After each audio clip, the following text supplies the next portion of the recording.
I often joke that my house is hanging on my wall. Unfortunately, my reality is that diploma on my wall is the closest I'll ever get to owning a house.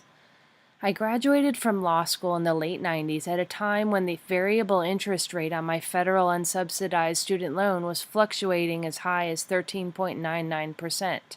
Faced with such a high interest rate, it seemed like a good idea at the time to consolidate my federal loan and lock in my interest rate at 9%. I don't think anyone could have guessed that just a few years later, student loan interest rates would drop as low as 3%. It's all in the timing, I guess. Since graduating, I have made payments on my federal loan, have never defaulted, and have actually paid back the full amount of my loan of about $66,000 plus an additional $20,000. Woohoo, right? Not quite.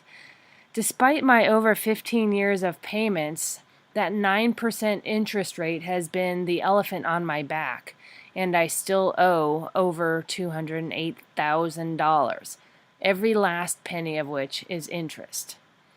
My student loan payments are more than most people pay for a mortgage, and I still have to pay rent on top of that. Allowing students to refinance their loans is a little late to help me, but is a great starting point nonetheless. I mean, come on. There has to be a point where me paying back the federal government almost 5 times my original loan amount is considered unconscionable and even mob-like. I work hard, live within reasonable means, and have a decent but not terribly high-paying job.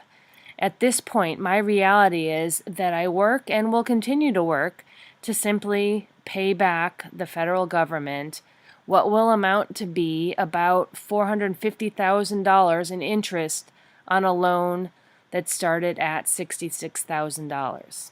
What this means to me is that I will never be able to be in a position to become a homeowner just because I made the choice to take out a federal student loan to earn a law degree.